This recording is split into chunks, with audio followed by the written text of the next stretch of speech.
Hi, I'm Jamie Poisson.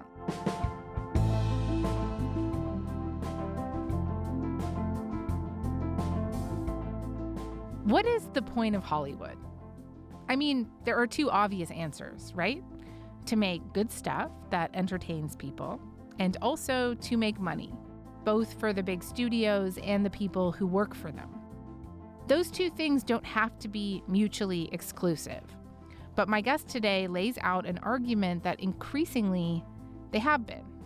Daniel Bessner is here. He spent a year working on this deep dive into how Hollywood has evolved over the last few decades. He wrote it up for Harper's Magazine. Dan's also a historian, writer, and host of the podcast American Prestige.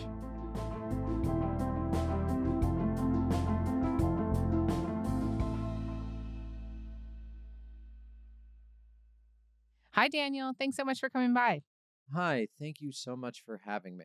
It's great. It's great to have you, and I'm really looking forward to this discussion. So the title of your piece in Harper's is called The Life and Death of Hollywood. So I guess before we get to the death, could we start with the life? I'm thinking the 90s, the early aughts, Sex and the City, The Sopranos. These were huge shows shaping the conversation, big cultural juggernauts. And what did TV writers tell you about what it was like to work in Hollywood during this time? Well, yeah, I mean, it was a really excellent time from the TV writers I spoke to for this piece to work in Hollywood. One made a lot of money being a writer, and that's really what the piece refers to in terms of the life and death of Hollywood. It's really the life and death of being able to make a working salary, a working wage as a Hollywood writer. There'll always be stuff to watch, but whether or not there'll be people properly remunerated for producing that work remains to be seen. But beyond the pay that one received in the 90s and 2000s, it was also a very creatively fertile period. Like you mentioned, Sex and the City and The Sopranos. What line of work are you in? Waste management consultant. And of course, the other famous shows from the era, The Wire, Breaking Bad, Homeland, Girls. I mean, these were, Girls and Homeland are a little bit later, but these were really creatively adventurous shows that said new things about what it meant to be an American, what it meant to be someone who worked during particular times. I don't want to freak you out, but I think that I may be the voice of my generation. Or at least a voice of a generation. And they ran for a long time, and people were well paid to produce them. And so I think it was a very good time to be a writer. But we could get into, even back then, there were glimmers of the problems that would come to define Hollywood, though they were not yet fully felt. So tell me a bit about those glimmers. What are we starting to see? Hollywood was essentially quite a regulated industry from roughly the 1940s, the late 1940s until the early 1980s. Before that, it functioned in a way that's referred to as the studio system, where most people who worked in Hollywood were on literal contracts with studios, and they were basically like any other salaried employee. That begins to change in the 1940s, late 1940s and 1950s, as Hollywood is literally regulated in effect by the Supreme Court. Studios used to own movie theaters, and that was made illegal. And that really is the beginning of the end of the studio system. So you get a move away from salaried work to basically freelance work over the course of the 50s and the 60s. Nevertheless, if one was able to break into Hollywood during this period, it was regulated enough that there was actually a relatively robust market for people to buy and sell. This begins to change in the 1980s as the Reagan Revolution, which swept the United States and I would say the world, including especially the United Kingdom with Margaret Thatcher and Thatcherism. So in effect, to make a very complicated story very simple, the guardrails on how large companies in general, and in this case, media companies in particular, were allowed to become basically went away. So you get the rise of these large conglomerates, which over the course of the last 40 years have really become gigantic.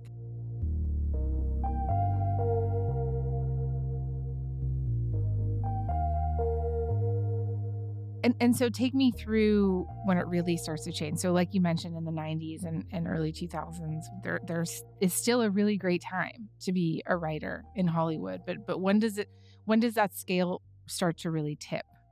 No, it's a great question. And I think just to clarify one very quick point, it was always difficult to break into Hollywood. That was always tough, going back to at least the 50s, if not earlier. But once you broke in, you were able to have a more stable career. And I think that's what's really changed over the last 10 or 15 years. But anyway, when things really start to change, a couple of very large economic things happen. First of all, you get the dot-com crash. Then you get the 2007, 2008 Great Recession. And then you get the government actually providing a significant amount of capital to the financial industry. The details of the loans became public only after Bloomberg News took the case all the way to the Supreme Court. The loans were part of an unprecedented intervention in the financial system. In all, the Federal Reserve made available more than $7.7 trillion in loans, commitments, and guarantees to financial institutions around the world. Moreover, in 2008, the Federal Reserve, starts reducing the interest rate to almost zero. So investors and financial companies have lots of cash and access to cheap credit.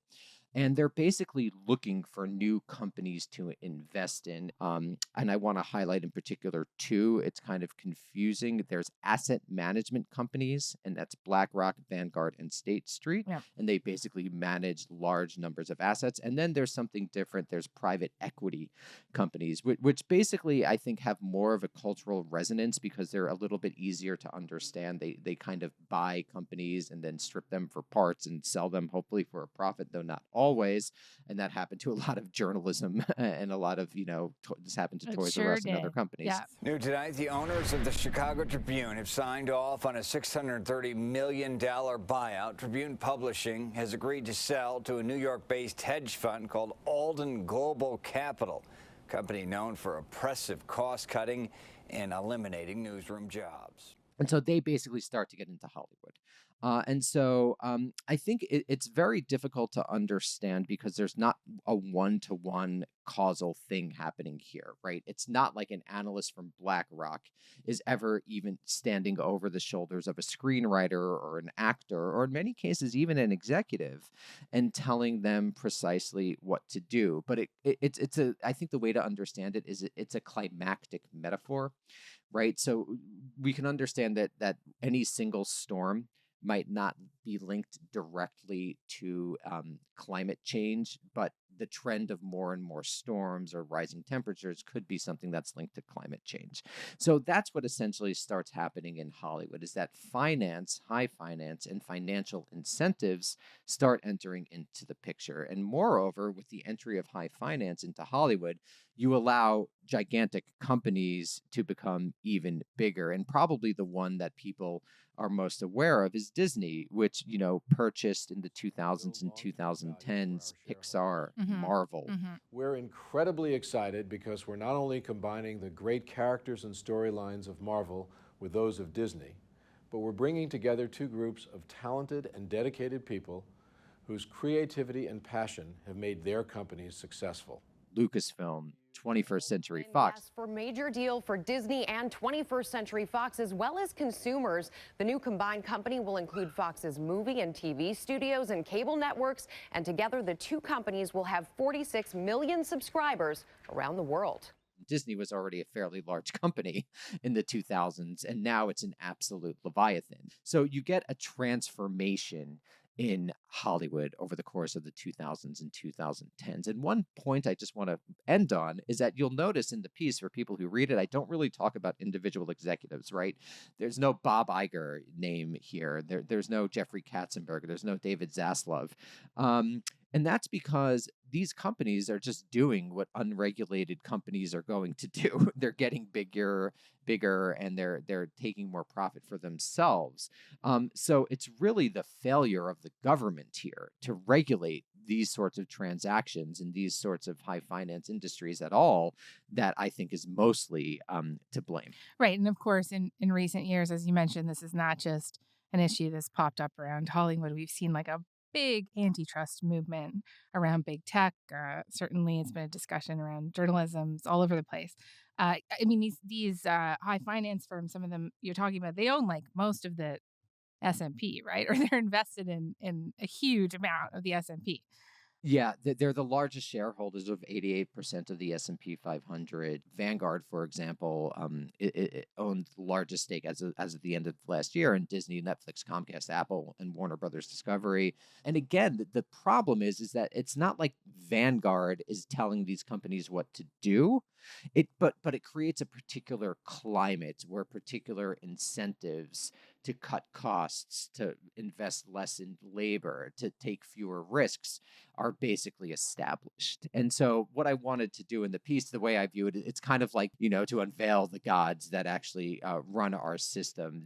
Vanguard is almost like Zeus. It's outside of our purview, but it is having a profound effect on the entire structure of the American, and I would argue, the international media.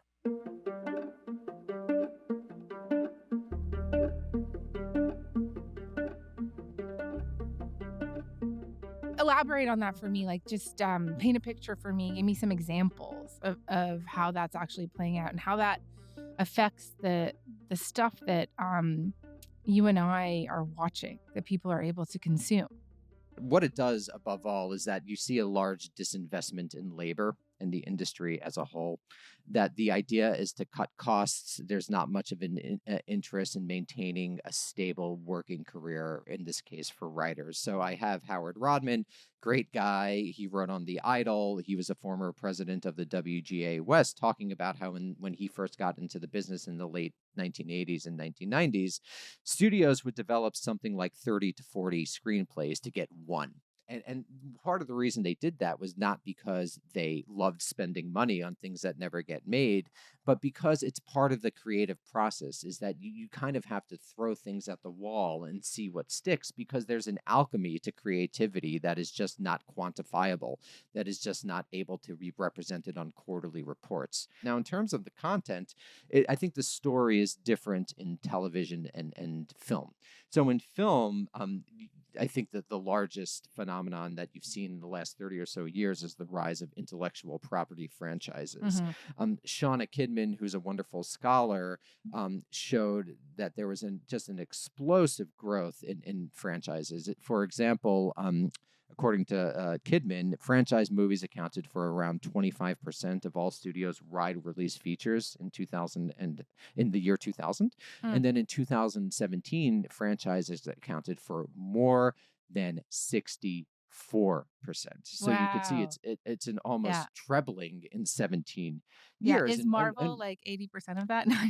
No, it's I mean, remember, all those companies tried to copy Marvel. Yeah. You had DC, you had the Universal's Dark Universe, remember, with the monster characters, and Tom Cruise, I believe, starred in The Mummy, if I'm remembering that correctly. Oh my God, The Mummy. So you got a bunch of different franchises being made, in effect, all chasing Marvel. But one of the reasons that they did that is IP is tested, right? At least in the theory of executives who are ultimately operating according to financial incentives. The story has been tested before. It supposedly has a built-in audience. There's less risk, but at the same time, the entry of finance allows you to fund these movies to an incredibly high degree. So that's basically the film story, the rise of IP and the decline of original screenplays, and also the decline of the working screenwriter's life. In TV, it's actually kind of ironic, because deregulation actually leads to an explosion in cable networks. And one of the ways that cable networks try to sort of diversify them or make themselves identifiable in an increasingly crowded marketplace is make shows like Sex and the City and The Sopranos. So you see an explosion of cable television shows over the course of the 2000s and 2010s called peak TV. I think it's John Landgraf from FX who coined that term. And you really get an explosion in the number of scripted television shows. Mad Men, I'm thinking. Breaking Bad, The Wire. Yeah. Yeah. Yeah. So those are like the most creatively successful, but you get like a bunch of other shows, like hundreds, literally hundreds of shows over the next decade. And this leads to genuine creative adventurousness, one might say, like BoJack Horseman, a cartoon about an alcoholic sitcom star horse was probably not going to be greenlit. Maybe it would have been greenlit by Fox in the late 1980s or early 1990s, but outside that moment, it probably wouldn't have been greenlighted. Or you get the show I Love Dick, which is based on like a small, kind of arty novel by Chris Kraus. Or you get a show like Dickinson that I begin my piece with by Elena Smith, who ran that show, which is a pretty adventurous creative project about Emily Dickinson. So there is genuine creative work being done that wouldn't have been allowed earlier. The problem, though, is like always in capitalism, the party was eventually going to end because it was built on an incredibly shaky financial foundation. So basically, the second in 2022, when the U.S. Federal Reserve started raising interest rates and Netflix lost subscribers at around the same time, Wall Street effectively starts calling in the streamers' bets. And so you now have this gigantic contraction where just from writers I speak to, it's very, very, very difficult to find work in Hollywood right now because there's a gigantic transformation where a bunch of people who entered the industry in the last 10 or so years are not going to be able to make careers as working writers anymore. And it's sad and tragic.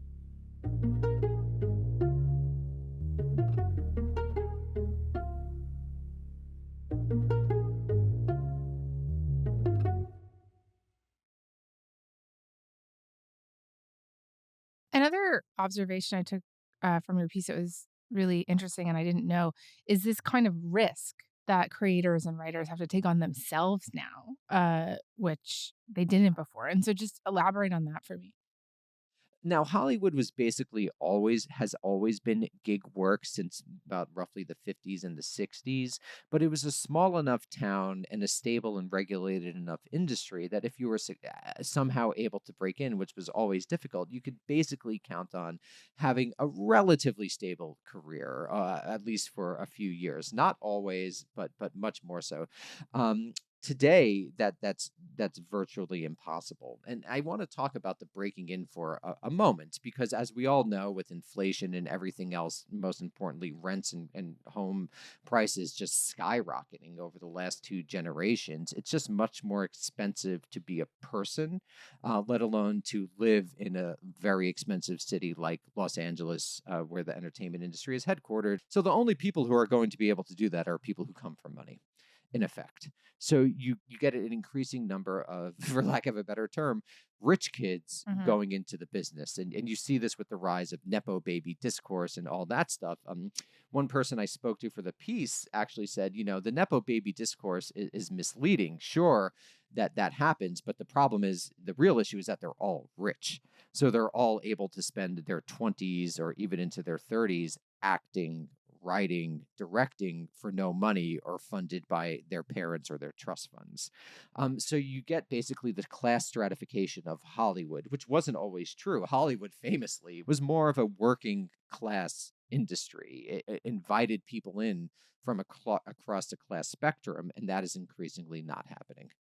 How much of it do you think is also on us a little bit, in that we are also consuming in very large numbers what is also being pumped out of the system, right? Like, people do seem happy watching the 20th Marvel movie that actually no longer tries to form a coherent plot, or Love Is Blind, the 45th season, or the 900th season of Grey's Anatomy.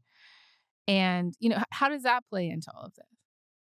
In cases like this, I really do think that the blame is with first the government for not regulating, and then the studios and finance industries for focusing only on short-term profit. We're meant to consume television, and we do consume television and film. Not only that, there's been actually a decline in the success of a lot of these IP projects. Famously, the Marvels didn't do very well, actually flopped. The new Indiana Jones movie flopped. Indiana Jones and the Dial of Destiny, the fifth film in the Indiana Jones saga, raked in $60 million in its domestic opening this weekend. The film is being hampered by some reviews. Dial of Destiny. So there is It a was so bad. Sorry. yeah, I actually didn't see it. I couldn't even but finish it.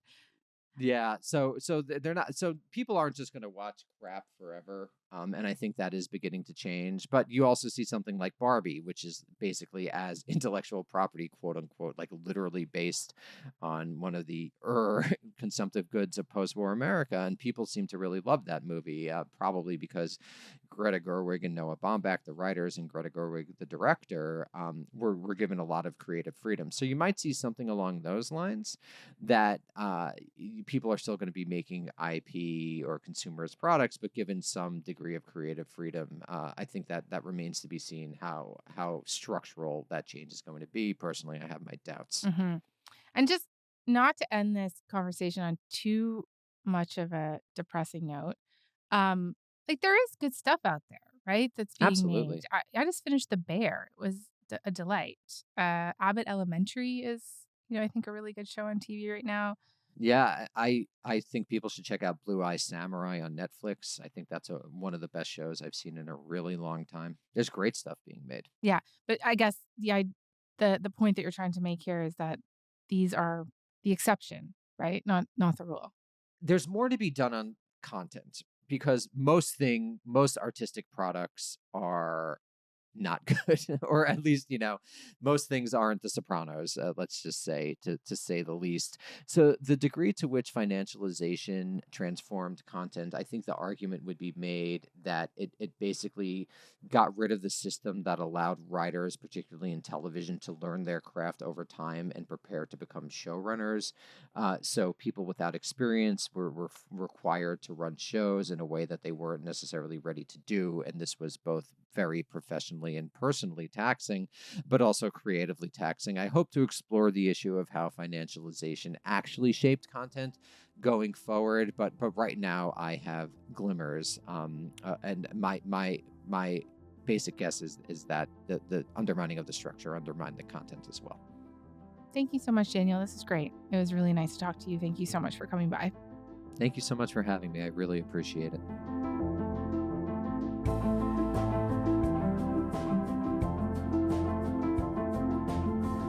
All right, that is all for today. Front Burner was produced this week by Sarah Jackson, Ali Janes, Matt Muse. Sound design was by Mackenzie Cameron and Sam McNulty.